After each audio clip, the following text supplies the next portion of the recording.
આજે આપણે તમારા ચેપ્ટર 7 ને કન્ટિન્યુ કરવા જઈ રહ્યા છીએ, ચાકગતિ. અને અત્યાર સુધી આપણે જે કંઈ અભ્યાસ કર્યો એ એક વખત યાદ કરી લઈએ ક્વિકલી. કે આપણે પહેલો પોર્શન જોયો તો કણોના તંત્રોવાળો, જેમાં આપણે દ્રવ્યમાન કેન્દ્ર અને એની સાથે સંકળાયેલી ઘણી બધી થિયરીઝ અને વેગમાન સંરક્ષણ વગેરે વગેરે જોયું. પણ હાલ પૂરતું આપણે કણોના તંત્ર તરીકે દ્રઢ પદાર્થની ચાકગતિ પર ફોકસ કરી રહ્યા છીએ. હવેનો આખો પોર્શન મેં કીધું હતું એમ ચેપ્ટર પૂરું થાય ત્યાં સુધી ચાકગતિ પર આધારિત છે. આપણે જુદા જુદા પ્રકારની ચાકગતિ જોયેલી, સ્થિર ભ્રમણાક્ષને અનુલક્ષીને ચાકગતિ અને ચલિત ભ્રમણાક્ષને અનુલક્ષીને ચાકગતિ વગેરે વગેરે. પણ આપણા પ્રોબ્લેમમાં આપણે એક નિશ્ચિત સ્થિર ભ્રમણાક્ષને અનુલક્ષીને થતી ચાકગતિનો અભ્યાસ કરીશું. અને આપણે અચળ કોણીય પ્રવેગથી થતી ચાકગતિ માટે જેમ સમતલમાં ગતિવાળા 3 સમીકરણો હતા અથવા રેખીય ગતિવાળા 3 સમીકરણો હતા અચળ પ્રવેગી ગતિના, એવા જ સમીકરણો અહીંયા મેળવેલા લાસ્ટ લેક્ચરમાં. તો હવે આપણે થોડું વધારે આગળ જઈ રહ્યા છીએ અને ચાકગતિના ડાયનેમિક્સ વિશે ચર્ચા કરવા જઈ રહ્યા છીએ. કાઇનેમેટિક્સ વિશે ચર્ચા કરવા જઈ રહ્યા છીએ. મતલબ ચાકગતિ કઈ રીતે થાય છે, એનો વેગ, પ્રવેગ વગેરે વગેરે. અને થોડો ઘણો પોર્શન ડાયનેમિક્સનો પણ છે એવું કહી શકાય, કારણ કે ડાયનેમિક્સ એટલે બેઝિકલી ગતિ થવાના કારણોની ચર્ચા. તો આપણે ચાકગતિ થવાના કારણ પર પણ અત્યારે ફોકસ કરીશું. એકચ્યુઅલી અત્યારની જે થિયરી છે બળની ચાકમાત્રા અથવા ટોર્ક બીજું નામ એનું, એ શું છે ત્યાંથી આપણે શરૂઆત કરીએ છીએ વાતની. તો બળની ચાકમાત્રા, એકચ્યુઅલી આ શબ્દ ચાકમાત્રા પર્ટિક્યુલર આ શબ્દનો અર્થ છે અસરકારકતા.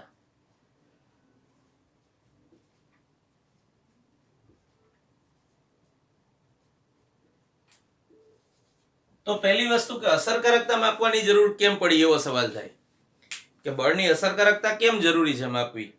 આપણે એક સિમ્પલ એક્ઝામ્પલથી શરૂઆત કરીએ. તમે રેખીય ગતિમાં આ ટાઈપનું જોયેલું કે ધારો કે આ એક સમતલ સપાટી છે, એના પર આ પદાર્થ છે. આ સમતલ સપાટી માટે માની લો કે ઘર્ષણ બળ 0 છે અને આ પદાર્થ જો ગતિ કરતો હોય તો એની અચળવેગી ગતિ જળવાઈ રહે અને સ્થિર પદાર્થ સ્થિર રહે. પણ ધારો કે ઘર્ષણ બળ 0 ન હોય બીજા કેસમાં, તો તમારે ગતિ આ દિશામાં કરાવવી હોય પદાર્થને, તો એના પર કંઈક બાહ્ય બળ લગાડવું પડશે, કેપિટલ F. આપણે બાહ્ય બળને કેપિટલ F વડે, જ્યારે ઘર્ષણ બળને સ્મોલ f વડે દર્શાવીએ છીએ. કોમન સેન્સની વાત છે કે જો આપણે લગાડેલું બાહ્ય બળ એ ગતિનો વિરોધ કરતા સ્થિત ઘર્ષણ બળ ના મહત્તમ મૂલ્ય કરતા વધુ હોય તો ગતિ થશે. આવું ભણી ગયા આપણે. સાદી રીતે કહીએ તો પદાર્થમાં પ્રવેગ ઉત્પન્ન થયો, સ્થિર હતો, હવે એને તમે ગતિ કરાવવા માંગો છો તો તમે કંઈક નેટ બળ લગાડ્યું. બાહ્ય બળ આના કરતા વધુ હોવું જરૂરી હતું. તો સાદી ભાષામાં કહીએ તો રેખીય ગતિ થવા માટે બળ બહુ કામની વસ્તુ હતી. પણ બળ સદિશ છે, આપણે જાણીએ છીએ. ધારો કે મેં F જેટલું બળ આ દિશામાં લગાડ્યું ત્યારે ગતિ થઈ, પણ ધારો કે આ જ F જેટલું બળ હું આ દિશામાં લગાડીશ તો ગતિ નહીં થાય. કોમન સેન્સની વાત છે. તો આપણે બળ કઈ દિશામાં લગાડવામાં આવે છે એ પણ કન્સિડર કરવું પડશે. એ મુજબ બળની અસરકારકતા બદલાય. હવે ચાકગતિને અનુરૂપ આ કન્સેપ્ટ કઈ રીતે વર્ક કરે છે એ જોઈએ. આપણે અત્યારે જે વાત કરીએ રેખીય ગતિની હતી. હવે હું ચાકગતિ વિશે વાત કરું તો ધારો કે અહીંયા એક ડોર છે, બારણું.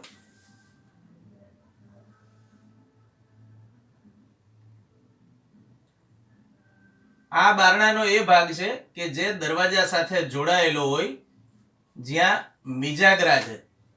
બારણાની અંદર આ રીતે મિજાગરા ફિટ કરેલા હોય છે, આપણે બધા જાણીએ છીએ. તો આ ભાગ દિવાલ સાથે જોડાયેલો છે, મતલબ કે બારણાની આ બાજુએ અહીંયા જે છે એ દિવાલ છે અને બારણું આ રીતે છે. ઓબ્વિયસલી ચારે બાજુ દિવાલ હશે, પણ આપણે જાણીએ છીએ કે બારણાનું હેન્ડલ હંમેશા અહીંયા ફિટ કરવામાં આવે છે. આ બારણાનું હેન્ડલ છે. આપણે એવું આજ સુધી ક્યારેય નથી જોયું કે હેન્ડલ અહીંયા ફિટ કરેલું હોય. અને માની લો કે અહીંયા હેન્ડલ ફિટ કર્યું હોય તો તમે ગમે એટલું બળ લગાડો બારણું નહીં જ ખુલે, કન્ફર્મ છે. તો આપણે અહીંયા હેન્ડલ રાખવાનું કારણ શું એ પહેલા તો સમજવાનું છે. બારણું ખોલવા માટે તમે જે બળ લગાડો છો એ આ રીતે લગાડો છો બારણા પર, તો બારણું ખુલશે અથવા બંધ થશે, ડિપેન્ડ્સ. તો તમારે જે બળ લગાડવું પડ્યું એ બળની અસરકારકતા કેટલી છે એ જાણવું બહુ મહત્વનો મુદ્દો થઈ જાય. એટલે જ આપણે બળની ચાક માત્રા એટલે કે બળની અસરકારકતા વિશે અભ્યાસ કરવાનો છે, જેને આપણે ચાક ગતિની ભાષામાં નામ આપ્યું છે ટોર્ક. હવે ટોર્ક શું છે એ સમજવા માટે આપણે અગેન એક ડાયાગ્રામ કન્સિડર કરીએ છીએ. ધારો કે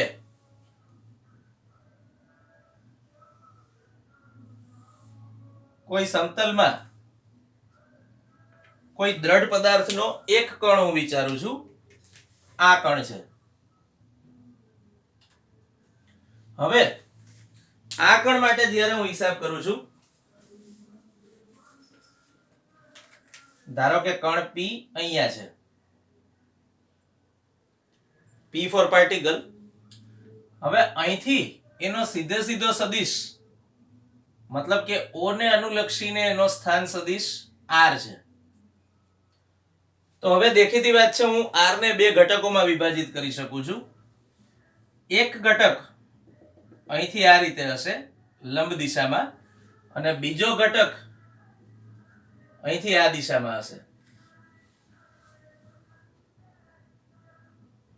આ ખૂણો કાટખૂણો છે આપણે જાણીએ છીએ, અને આ પણ લંબ દિશામાં છે. તો હવે આપણે R ના બે ઘટકો વિચારી શકીએ. આ ઘટકને, પહેલા ઘટકને અને બીજા ઘટકને, આ બંને R ના ઘટકો છે એવું કહી શકો તમે. હવે ધારો કે આ પદાર્થ પર કંઈક બળ લાગે છે, બાહ્ય બળ, જે હું આવી રીતે દર્શાવું છું. આ દિશામાં બળ છે માની લો. તો બળ અને આ કણ P જે આપણે વિચાર્યો છે એનો સ્થાન સદિશ R, એની વચ્ચેનો ખૂણો થીટા છે. હવે થોડું સદિશો યાદ કરીએ. મેં એવું કીધેલું કે જો તમારે ખૂણો થીટા શોધવો હોય બે સદિશો વચ્ચેનો, તો પહેલી શરત એ છે કે બંને સદિશો એક જ બિંદુમાંથી દોરેલા હોવા જોઈએ. તો તમે અહીંયા આને ખૂણો નહીં ગણી શકો. જો તમે R અને F વચ્ચેનો ખૂણો આને ગણતા હો તો એ સિસ્ટમ મુજબ ખોટું છે, કારણ કે આ બંને એક જ બિંદુમાંથી દોરેલા સદિશો નથી. આ P બિંદુ છે અને R ને હું સીધે સીધો એની જ દિશામાં આમ લંબાવું છું. તો હવે આ R ની દિશા થઈ, સદિશ R ની દિશા. તો હવે અહીંયા જે ખૂણો રચાયો એ થીટા છે. મતલબ સાદી ભાષામાં કહીએ તો સામેની બાજુ અહીંયા રચાતો ખૂણો પણ થીટા છે. એટલે કે આપણે જે અહીંયા ઉગમ બિંદુ પાસેથી આમ આવતો ઘટક દર્શાવ્યો છે એ છે R sin થીટા, અને આ જે ઘટક છે એ થીટાનો, R નો થીટાની પાબાનો ઘટક છે. એટલે તમે આને કહી શકો છો R cos થીટા. આટલું પ્રાઇમરી મિકેનિઝમ લીધા પછી આપણે એ સમજવાનું છે કે ખરેખર આ બળ ભલે આપણે F જેટલું લગાડ્યું, પણ F ની અસરકારકતા એટલે ટોર્ક છે. તો ટોર્ક વ્યાખ્યાયિત કરવા માટેનું સમીકરણ, ટોર્કની સંજ્ઞા ટો છે, TAU. ટો, તમે ટો બોલો કે ટાવ બોલો, જે બોલો એ બંને ઉચ્ચાર થાય છે એના. હું ઉચ્ચાર ટો કરું છું, તમે ટાવ કરી શકો. તો tau equals to R cross F, આવું સમીકરણ છે. આપણે જાણીએ છીએ કે બે સદિશોનો જ્યારે સદિશ ગુણાકાર કરવામાં આવે ત્યારે મળતી પરિણામી ભૌતિક રાશિ પણ સદિશ હોય છે. તો હવે ટોર્ક સદિશ છે અને ટોર્કનું મૂલ્ય શોધવું હોય તો એના માટેનું સૂત્ર હતું RF sin થીટા. દિશા તો કોમન સેન્સની વાત છે, R અને F વડે રચાતા સમતલને લંબ દિશામાં છે. સમજવા માટે, દિશા સમજવા માટે આપણે પાછા આપણા ઉદાહરણ પર જઈએ, જે બારણાવાળું ઉદાહરણ આપણે જોયું હતું એમાં. અહીંયા R એટલે શું છે? ભ્રમણાક્ષથી લંબ અંતર છે, યાદ રાખવાનું છે. આ સમીકરણને હું R sin theta into F આ રીતે પણ લખી શકું છું. તો જોઈ શકો છો કે ભ્રમણાક્ષથી આ બળની કાર્યરેખા બળના સદિશનું આગળ પાછળ લંબાવી દઉં બે દિશામાં એટલે આ બળની કાર્યરેખા થઈ. કોઈ પણ સદિશને આગળ પાછળ લંબાવવાથી જે મળે એની કાર્યરેખા હોય. તો આ r sin થીટા એ કાર્યરેખાને લંબ દિશાનો ઘટક છે એટલે એને હું r નોર્મલ અથવા r પરપેન્ડિક્યુલર આને વંચાય એના વડે દર્શાવું તો મને મળે છે r લંબ ઇન્ટુ f. આ ટોર્કની અસરકારકતાનું સૂત્ર છે. તો તમે બળ કઈ દિશામાં લગાડો છો એની જોડે જોડે અગત્યની વાત એ પણ છે કે r લંબ દિશામાં કેટલું છે. તો મેં કીધું એમ અહીંયા ઉદાહરણમાં તમે વિચારો તો આ દિવાલમાં જે મિજાગરા છે આ આખી રેખા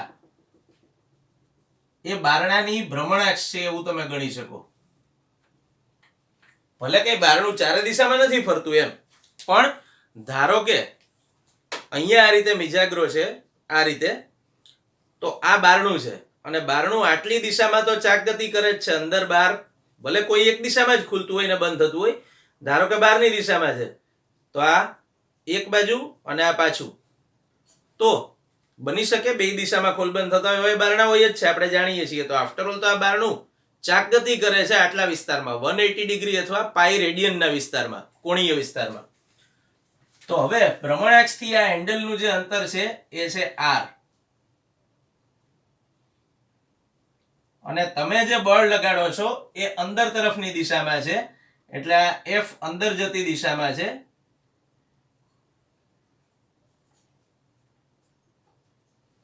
આ અંદર જતી દિશાની સંજ્ઞા છે, સર્કલમાં ક્રોસ કર્યો છે.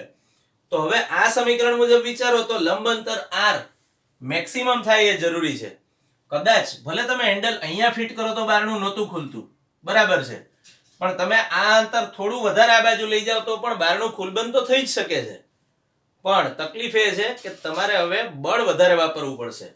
સમજો આ લંબ અંતર ઘટ્યું, હવે બારણાને ખોલવા માટે એટલે કે એને ચાકગતિ કરવા માટે જે ટોર્કનું મૂલ્ય જરૂરી છે એ તો નિશ્ચિત હશે, મતલબ કે અચળ હશે. તો જ્યારે આ લંબ અંતર r લંબ ઘટાડી દેવામાં આવે છે ત્યારે આ ઘટે તો પછી એને અનુરૂપ બળ તમારે વધારવું પડે, તો જ આ ગુણાકાર અચળ જળવાઈ રહે. તો તમારે વધુ બળ વાપરવું પડશે, સાદી ભાષામાં કહીએ તો. તો આ હેન્ડલ બારણાના છેડાથી નજીક રાખવાનું આ રીઝન છે કે બારણું ઇઝીલી ઓછા એફર્ટ્સથી ખુલી શકે. ઉપરાંત બીજી વસ્તુ એ પણ અગત્યની ખરી કે તમે બળ કેટલું વાપરો છો એના પર જો બહુ લેવા દેવા ન હોય તો તમે અંતર ઘટાડી પણ શકો. પણ જનરલી આપણો મેઇન એફર્ટ એવો હોય છે, કોઈ બી સાયન્સના કોઈ બી ક્વેશ્ચનમાં મેઇન આપણો પ્રયત્ન એવો હોય કે આપણે બળ મિનિમમ વાપરવું પડે. તો બળ લઘુત્તમ કરવા માટે આપણે અંતર મેક્સિમમ રાખીએ છીએ, મતલબ શક્ય એટલું બહારની બાજુ હેન્ડલ રાખીએ છીએ. બહારનું આમ હોય તો શક્ય એટલું બહારની તરફ. તો આ ટોર્ક વિશેની સામાન્ય સમજૂતી છે. બીજી પણ એક વસ્તુ ધ્યાનમાં રાખવાની છે કે આ સમીકરણને હું આવી રીતે પણ લખી શકું છું, ટોર્ક બરાબર f sin theta into r. તો પાછું f આ દિશામાં છે તો f ના બે ઘટકો વિચારો તો આ થયો f cos થીટા અને આ ઘટક છે f sin થીટા. તમને બુકમાં દેખાડેલા નથી પણ આ બે ઘટકો કહેવાય. હવે f sin થીટા એટલે r ને લંબ દિશાનો બળનો ઘટક. અહીંયા જેમ r sin થીટા એટલે બળની કાર્યરેખાને લંબ દિશામાં r નો ઘટક હતો, એવી જ રીતે આનો અર્થ એવો થાય છે આ સમીકરણનો કે f sin થીટા એટલે r ને લંબ દિશામાં, અહીંયા જે ખૂણો રચાયો એ લંબ છે 90 છે મતલબ. તો તમે આ સમીકરણનું અર્થઘટન આવું પણ કરી શકો છો. તમને બંને અર્થઘટન આપ્યા છે, જોકે આ એક સમજો તો પણ ઇનફ છે. હવે આપણે ટોર્ક વિશેની સામાન્ય ચર્ચા તો બધી કરી લીધી, પણ આના પરથી ટોર્કનો એકમ શું મળે છે જોઈએ. r નો એકમ મીટર છે અને બળનો એકમ ન્યૂટન છે. તો ટોર્કનો એકમ મીટર ન્યૂટન લખવામાં નથી આવતો, જનરલી એકમ આનો ન્યૂટન મીટર એવી રીતે લખવામાં આવે છે. બીજી વસ્તુ, ટોર્કના પરિમાણ વિશે વાત કરીએ તો ટોર્કના પરિમાણ એટલે r નું પરિમાણ L1 અને બળના પરિમાણ m1 l1 t-2. તો ટોટલ પરિમાણ મળ્યા m1 l ની 1 + 1 એટલે 2 ઘાત t⁻². આ ટોર્કના પરિમાણ થયા. જોઈ શકો છો ટોર્કના, ઉર્જાના અને કાર્યના ત્રણેના પરિમાણ સમાન છે m1 l2 t-2. પણ that doesn't mean કે ત્રણ ભૌતિક રાશિઓ સમાન છે. પરિમાણ સમાન છે, બરાબર છે, ઇટ્સ ઓકે, પણ ભૌતિક રાશિઓ સમાન નથી. જેમ સમય એટલે આવર્તકાળ એવું ના કહી શકો. હા, આવર્તકાળ સમય છે, સમયનો એક નિશ્ચિત પ્રકાર એટલે આવર્તકાળ. તમે કોઈ ગતિની વાત કરતા હો તો એક દોલન અથવા એક પરિભ્રમણ પૂરું થવા માટે લાગતો સમય એટલે આવર્તકાળ. તો આવર્તકાળ છે એ સમયનું એક સ્પેસિફિક મૂલ્ય છે. જ્યારે સમય ઇન જનરલ સમય છે, આવર્તકાળ જ હોય એવું જરૂરી નથી. તો બે કેસમાં સમયના પરિમાણ તો t1 જ રહે છે, પણ બે વસ્તુ અલગ અલગ છે. એવી રીતે અહીંયા પણ ટોર્ક, કાર્ય અને ઉર્જા ત્રણના પરિમાણ m1 l2 t-2 છે, પણ ત્રણનું અર્થઘટન અલગ છે. બીજી વસ્તુ કે તમે આના પરથી કિલોગ્રામ મીટર સ્ક્વેર પર સેકન્ડ સ્ક્વેર એવો એકમ પણ લખી શકો છો ટોર્ક માટે. અને ટોર્કની જે કંઈ ચર્ચા કરી એના પરથી ખબર પડી કે ટોર્ક સદિશ ભૌતિક રાશિ છે જે r અને f વડે રચાતા સમતલને લંબ દિશામાં હોય છે. તો આ ટોર્ક વિશેની બધી પ્રાથમિક માહિતી આપણે અહીંયા જોઈ. હવે આપણે આ જ માહિતીનું એક્સટેન્ડેડ વર્ઝન જોઈશું. પણ એ પહેલા આપણે હજુ આ સમીકરણના ખાસ કિસ્સાઓ જોઈશું. ટોર્ક બરાબર rf sin θ ના. હવે ખાસ કિસ્સાઓ શું છે એ જોઈએ પહેલા વન બાય વન. આ ટોર્ક બરાબર rf sin θ આપણું ઇક્વેશન છે. હવે ધારો કે તમે ખૂણો થીટા ચેન્જ કરો છો.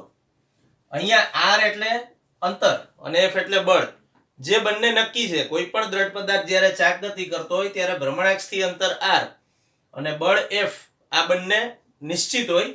sin θ પર આનું મૂલ્ય આધારિત છે ટોર્કનું, એવું તમે કહી શકો.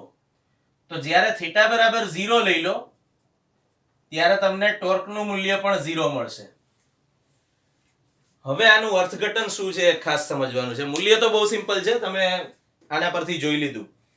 થીટા બરાબર 0 છે મતલબ r અને f વચ્ચેનો ખૂણો 0 છે. હવે બારણાની ભ્રમણાક્ષથી અથવા બારણાના મિજાગ્રાથી આ દિશામાં આપણે r લીધું છે અને બળ આપણે આ દિશામાં લગાડ્યું અથવા આ દિશામાં લગાડ્યું તો ખૂણો 90 થાય. તો થીટા બરાબર 90 હોય ત્યારે તમને ટોર્કનું મૂલ્ય મળે rf. બારણું ખોલવા માટે જરૂરી ટોર્ક પૂરો પડાયો, પણ જ્યારે થીટા બરાબર 0 હોય મતલબ r અને f બંને એક જ દિશામાં હોય, મતલબ હેન્ડલ ધારો કે અહીંયા ફિટ કર્યું છે, હું આ દિશામાં અથવા અંદરની તરફ બળ લગાડવાના બદલે હું હેન્ડલ પર આમ બળ લગાડું છું, તો એ બારણું ક્યારેય નહીં ખુલે. કારણ બળની અસરકારકતા એટલે કે ટોર્ક જે આપણે પહેલા લખ્યું એ શૂન્ય થઈ ગઈ. તો હવે હું ગમે એટલો પ્રયત્ન કરું, હું અહીંયા હેન્ડલ હશે, બારણું આમ ખોલવાનું છે, એના બદલે જો હું આ દિશામાં બળ લગાડીશ તો બારણું નહીં ખુલે. તો આમ જુઓ તો this is beauty of physics કે તમે મેથ્સનો ઉપયોગ કરીને કોઈ પ્રેક્ટિકલ ઘટનાનું એક્સપ્લેનેશન આપી શકો. હા, ધીસ ડઝન્ટ મીન કે અત્યાર સુધી કંઈ ફિઝિક્સ નહોતું તો કંઈ બારણા નહોતા બનતા, એવું નહોતું. ફિઝિક્સે તમારી લાઈફ ઈઝી કરી. ફિઝિક્સે એવું સમજાયું કે બારણાથી હેન્ડલ દૂર રાખવું પડે એનું રીઝન શું, અને આ તો એક સિમ્પલ મિકેનિઝમ છે. ઘણી બધી જગ્યાએ ટોર્કની અસરકારકતા બહુ મોટો ભાગ ભજવતી હોય. જેમ કે તમે કોઈ બી કાર પરચેઝ કરશો તો એમાં લખેલું હશે કે મેક્સિમમ ટોર્ક જનરેટેડ કેટલો. કારનું જે બ્રોશર આવે એ કારના બ્રોશરમાં લખ્યું હોય છે કે એન્જિન આટલો ટોર્ક પ્રોડ્યુસ કરી શકે છે. તો કાર ટર્ન કેટલી સારી રીતે લઈ શકશે એના પર ઇફેક્ટ કરતો હોય છે. તો આ બધી ટોર્કની અસરકારકતા વિશેની વાત થઈ. એટલે આપણે ખાસ મગજમાં રાખવાનું છે કે ટોર્ક સદિશ છે, એકમ એનો ન્યૂટન મીટર છે, એના પરિમાણ m1 l2 t-2 છે, ટોર્કનું સૂત્ર r cross f છે અને એનું મૂલ્ય rf sin θ પરથી મળે છે. આટલી બાબતો ખાસ મગજમાં રહેવી જોઈએ. અને above all સૌથી પહેલા એનું અર્થઘટન તો ખરું જ કે ભાઈ ટોર્ક શું ભાગ ભજવે છે એકચ્યુઅલી ચાક ગતિમાં, એ જો તમે અસરકારકતા એ શબ્દ ના સમજ્યા હો તો નકામું થઈ જાય છે. તો હવે પછી જ્યાં ક્યાંય પણ ચાક માત્રા એવો શબ્દ આવે ત્યાં મગજમાં રાખવાનું કે એકચ્યુઅલી એ જે તે ભૌતિક રાશિની અસરકારકતા છે. જેમ કે રેખીય વેગમાનની ચાક માત્રા તમારે આવશે આગળ. અત્યારે તમે બળની ચાક માત્રા શીખ્યા, એવી રીતે રેખીય વેગમાનની ચાક માત્રા આવશે, જડત્વની ચાક માત્રા આવશે. તો ચાક માત્રા એ બહુ ફ્રીક્વન્ટલી વપરાતો શબ્દ છે, પણ કમનસીબે તમને એક પણ બુકમાં ચાક માત્રાનું ભૌતિક અર્થઘટન શું છે, અસરકારકતા કઈ રીતે, એવી કોઈ માહિતી આપી નથી. એટલે આ બળની ચાક માત્રા માટે આપણે જે વર્ડ લખ્યો છે અસરકારકતા, એ ખાસ સમજવું. જનરલી ચાક માત્રા શબ્દનો અર્થ નથી હોતો, પણ આપણે આ અર્થ મગજમાં રાખવો સતત, કારણ કે તમે લેટર ઓન આ જ ચેપ્ટરમાં ફ્રીક્વન્ટલી આ વર્ડ વાપરવાના છો, ચાક માત્રા. પછી આપણે દર વખતે અસરકારકતા એટલું લાંબુ લખવા નહીં બેસીએ. એટલે આપણા મગજમાં અમુક વસ્તુઓ ફીડ થઈ જવી જોઈએ, એમાંની એક આ છે.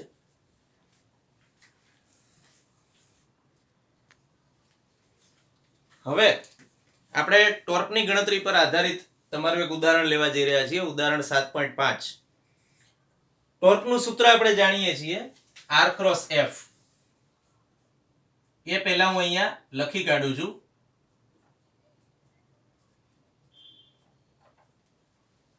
અહીં જે મૂલ્ય આપ્યા છે એ આપણે હવે લખીશું. તો પહેલાવેલી વસ્તુ એ છે, રકમમાં એવું આપ્યું છે કે ઉગમ બિંદુને અનુલક્ષીને બળ 7i + 3j - 5k. મતલબ બળનો સદિશ આપેલો છે 7i + 3j - 5k. એનો ટોર્ક શોધો, મતલબ આ બળ વડે મળતું ટોર્ક શોધો. જે કણ પર બળ લાગે છે તેનો સ્થાન સદિશ એટલે કે r બરાબર i - j + k છે. બીજી રીતે કહીએ તો આ સ્થાન સદિશને તમે આવી રીતે પણ દર્શાવી શકો છો. એ જ રીતે બળના સદિશને તમે આ રીતે દર્શાવી શકો છો. આપણે સદિશો વાળું જે ચેપ્ટર ભણ્યા એમાં આપણે આ બંને રીતે સદિશને દર્શાવી શકાય એવું ઓલરેડી ભણી ચૂક્યા છીએ. તો આપણે શોધવાનું છે ટોર્ક. તો ટોર્કનું સમીકરણ હતું R ક્રોસ F, જે મેં અહીંયા લખ્યું છે. પણ નિશ્ચયક સ્વરૂપે જ્યારે તમે ટોર્ક લખો ત્યારે શું થાય? પહેલી લાઈનમાં IJK લખવાના સિસ્ટમ મુજબ, પછી R ના 3 ઘટકો એટલે કે 1 - 1 1 અહીંયા મૂકો, F ના 3 ઘટકો એટલે કે 7 3 - 5 એ અહીંયા મૂકો. તો આ આપણે એક નિશ્ચયક બનાવી નાખ્યો. હવે આ નિશ્ચયકને આપણે સાદરૂપ આપીશું. તો પહેલા કૌંસમાં i કેરેટ વાળી લાઈન છોડી દેવાની, આડી ઊભી. મેં તમને જે સમજાવ્યું હતું એ i માં ઊભી લાઈન આવે છે 1 અને 7 વાળી, આડીમાં તો ઓબ્વિયસલી j અને k આવશે. તો સિસ્ટમ મુજબ આપણે શું કરીશું? આ બે નો ક્રોસ ગુણાકાર -5 × -1 એટલે 5, માઇનસ આ બે નો ક્રોસ ગુણાકાર 3 × 3, જોડે મૂકીશું i કેરેટ. એ જ રીતે હવે આપણી સિસ્ટમ મુજબ બીજું પદ ઋણ ગણાશે, તો બીજા પદને ઋણ ધારી લઈએ, ઋણ લઈ લઈએ. હવે જેની સીધમાં આવતા આડા ઊભા ઘટકો છોડી દેવાના નિશ્ચયકના. તો પહેલું આવશે -5 × 1 એટલે -5, -7 × 1 એટલે 7, અને એની જોડે આવશે j કેરેટ. ત્રીજું પદ પાછું પ્લસ આવશે નિશ્ચયકની સિસ્ટમ મુજબ. હવે k કેરેટ જોડે આડી ઊભી લાઈનમાં જે આવે છે એ અંકો અને અક્ષરો આપણે છોડી દઈશું. તો આ બે નો ક્રોસ ગુણાકાર એટલે 3 × 3, માઇનસ આ બે નો ક્રોસ ગુણાકાર 7 × -1 એટલે -7 થશે, પણ એક માઇનસ અહીંયા ઓલરેડી છે એટલે માઇનસ માઇનસ પ્લસ થઈ ગયું, +7 k કેરેટ. મતલબ કે ટોર્કનું સમીકરણ તમને આના પરથી મળ્યું. 5 - 3 એટલે 2i, -5 -7 એટલે -12, પણ કૌંસની બહાર પાછું માઇનસ છે એટલે માઇનસ માઇનસ પ્લસ થઈ ગયું. તો 12 j carat plus 10 k carat, જે ટોર્કનું સમીકરણ છે. હવે પાછું એકવાર દાખલો પૂરો થયો છે ત્યારે દાખલાની એક ખાસિયત, એક વિશિષ્ટતા, આપણે જે જનરલી દાખલા વિશેની ચર્ચા કરતા હોઈએ છીએ એને ધ્યાનમાં લેતા જોઈ શકો છો કે અહીંયા તમને એક પણ વસ્તુનો એકમ નથી આપ્યો. મતલબ આપણે કેવું, ધારો કે બળ લખીએ 7I + 3J - 5K, તો પાછળ newton, milli newton, micro newton, kilo newton જે લાગતું હોય આપણે એકમ મૂકવો જરૂરી હોય છે. એ જ રીતે સેમ અહીંયા સ્થાન સદિશ જોડે પણ એકમ મૂકવો જરૂરી હોય, પણ તમારા માટે બેમાંથી એક પણ એકમો આપેલા નથી. અહીંયા બની શકે કે એક્ઝામમાં MCQ તરીકે આ ક્વેશ્ચન પૂછાય અને તમને ઓપ્શન્સમાં એવું આપ્યું હોય 2I + 12J + 10K, પછી એકમ મૂક્યો હોય ન્યૂટન મીટર, અથવા એમને એમ આપ્યું હોય અને પાછળ એવું લખ્યું હોય જસ્ટ એકમ એવું શબ્દોમાં લખ્યું હોય, તો તમારે ભલે ટોર્કનો એકમ ન્યૂટન મીટર છે તમે જાણો છો, પણ ન્યૂટન મીટર વાળો ઓપ્શન સિલેક્ટ નહીં કરવાનો. કારણ તમને બળ ન્યૂટનમાં છે અને આર મીટરમાં છે એવું કોઈ સ્પેસિફિકેશન રકમમાં નથી આપ્યું, તો તમારે સમીકરણ આ જ લેવાનું છે. ઓબ્વિયસલી ગણતરીથી એ જ મળશે, પણ પાછળ એકમની જગ્યાએ એકમ એવું શબ્દોમાં લખ્યું હોય એ ઓપ્શન સિલેક્ટ કરવો જોઈએ. બીજી એક વાત એ છે કે કદાચ તમને એવું પૂછાય કે ભાઈ ટોર્કનું મૂલ્ય કેટલું છે, તો ટોર્કનું મૂલ્ય શોધવા માટે પાછું શું કરશો, આ જ સમીકરણ પરથી ટોર્કનું મૂલ્ય જોઈતું હોય તો √2² + 12² + 10², સાદુરૂપ આપી દો, જે આવે તમારો જવાબ. પણ હજુ પણ તમે મૂલ્યની પાછળ ન્યૂટન મીટર નહીં લખી શકો, તમારે મૂલ્યની પાછળ પણ લખવાનું રહેશે એકમ શબ્દોમાં. તો આ એક બે એવી બાબતો છે જે ખાસ ધ્યાનમાં રાખવી જોઈએ. બાકી આવા દાખલા કદાચ તમે 11th માં છો હાલ પૂરતું અને 2 માર્કમાં કે 3 માર્કમાં પૂછાઈ જાય તો નસીબદાર. બાકી બહુ સિમ્પલ દાખલો છે અને સિમ્પલ એક નિશ્ચયકને સાદુરૂપ આપવાનું છે, યુ કેન સી. તો એવું કોઈ રોકેટ સાયન્સ છે નહીં. તો આ દાખલો તમને 1 માર્કના MCQ અને VSQ માં પણ પૂછી શકાય છે, એવું મગજમાં રાખજો. બની શકે કે તમને જો 2 માર્કનો દાખલો બનાવીને પૂછવું હોય તો આવું પૂછી શકાય કે ભાઈ ટોર્કનું સમીકરણ મેળવો, ટોર્કનો સદિશ મેળવો, અથવા ટોર્કના સદિશનું મૂલ્ય મેળવો, વગેરે વગેરે. અને ફાઇનલી જો ખૂણો શોધવો હોય તો તમારે ટોર્ક બરાબર RF sin θ પરથી જ શોધવો પડશે, બીજો કોઈ ઓપ્શન નથી. તો આ એક જ ક્વેશ્ચન જુદી જુદી રીતે પૂછી શકાય છે, જે થોડું મગજમાં રાખવું.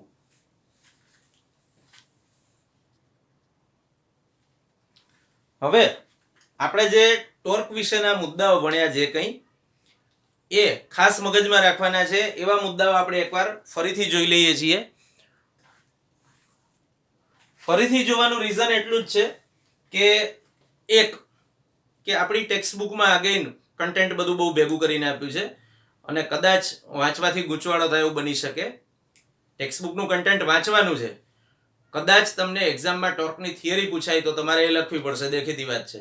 પણ જનરલી એવું બને છે કે ટોર્કનું અન્ડરસ્ટેન્ડિંગ સામાન્ય લેવલના દાખલાઓમાં જરૂરી નથી હોતું. જેમ કે હમણાં આપણે જે ઉદાહરણ લીધું, ટોર્ક શું છે તમે નથી જાણતા, ડઝન્ટ મેટર, કોઈ ફરક નથી પડતો. તમને સદિશ ગુણાકાર અને સદિશ ગુણાકારનું નિશ્ચાયક સ્વરૂપ, આ બે વસ્તુ આવડવી જોઈએ, ધેટ્સ ઓલ. તો આપણે ટોર્ક વિશે જે મુદ્દાઓ ભણ્યા એમાં પહેલો સૌથી કામનો મુદ્દો તો ટોર્ક એટલે બળની અસરકારકતા, આ યાદ રાખવાનું છે. બીજું, ટોર્ક સદિશ છે અને એનું સમીકરણ R×F થાય છે અને મૂલ્ય માટે ટોર્ક બરાબર RF sin θ. બીજું યાદ રાખવાનું કે સદિશ ટોર્કની દિશા R અને F વડે રચાતા સમતલને, R અને F બંનેને, અથવા તમે એવું પણ કહી શકો R અને F વડે રચાતા સમતલને